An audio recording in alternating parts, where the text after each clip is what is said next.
नंतरची पहिली पत्रकार परिषद आहे. कशा पद्धतीने जिल्ह्यामध्ये यापुढे ठाकरे गटाची बांधणी असणार आहे, कारण स्थानिक स्वराज्य संस्थांच्या निवडणुका तोंडावर आहेत आणि अशा परिस्थितीतून पक्ष बांधणीकडे लक्ष द्यावं लागणार. कशा पद्धतीनं सर्वांनी पुढे जाणार. सन्मान्य पक्षप्रमुखांनी माझ्यावर जो विश्वास दाखवला तो विश्वास सार्थ करून दाखवेन. महानगरपालिका जिल्हा परिषद निवडणुका या दोन्हीच्या निवडणुकीसाठी आता तयारीला लागलो आहोत. एकंदरीत गाव तिथं शिवसैनिक किंवा घर तिथं शिवसैनिक आणि गाव तिथं आणि प्रभाग तिथं शाखा झाल्या पाहिजेत.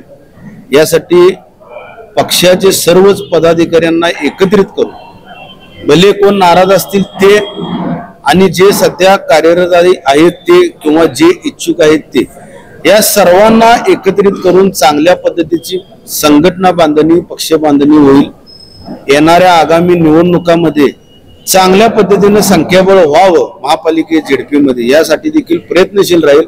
एवढे आपल्या मीडियाच्या माध्यमातून उद्योजकांना ग्वाही देतो. तुमच्या निवडीनंतर जे काही नाराजी नाट्य पक्षामध्ये उपनेत्यांनी राजीनामा दिलेला होता, हे नाराजी नाट्य संपलेला आहे का? कारण माझे पदाधिकारी आज देखील या सगळ्या पत्रकार परिषदेला दिसत नाही, त्यामुळे नाराजी नाट्य कदाचित असेल, पण तो पक्षश्रेष्ठींचा निर्णय आहे. पक्षश्रेष्ठींना ते भेटतील, ते समजूत काढतील. या विषयावर मी बोलू शकत नाही म्हणजे बोलण्याची गरज नाही, मी इतका मोठा नाही. पण सन्मान्य उद्धवजींनी जी जबाबदारी दिलेली आहे ती जबाबदारी चांगल्या पद्धतीने पार पाडेल. गटातटाचं राजकारण नसणार. शिवसेना हे 4 अक्षराचंच राजकारण, समाजकारण असणार, एवढं मी आपणास ग्वाही देतो.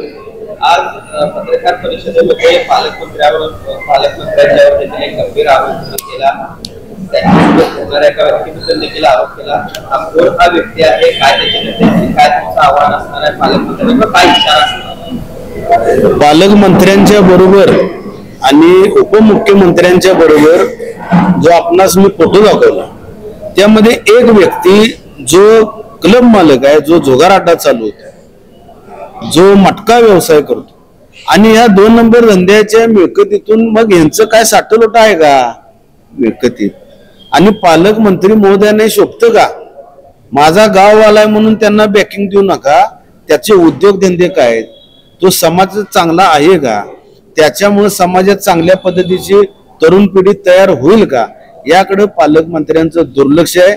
असंच ते दुर्लक्ष करत राहिले तर जो आपणास फोटो दाखवलेला आहे त्या व्यक्तीनं निवडणूक लढवली तर प्रत्येक घराघराच्या उंबऱ्यावर मी अगदी ते जुगाराचं जे कॅट असतं 52 पानाचं ते घराघरात नेऊन दाखवणार की आपल्याला हा प्रभाग जुगारडा करायचा आहे की या प्रभागाचा विकास करायचा. आणि या माझ्या स्टेटमेंट कडून पालकमंत्र्यांनी सावध राहावं. अशा व्यक्तींना प्राधान्य देऊ नये, अशा व्यक्तींना त्यांच्या गद्दार सेनेमध्येही घेऊ नये.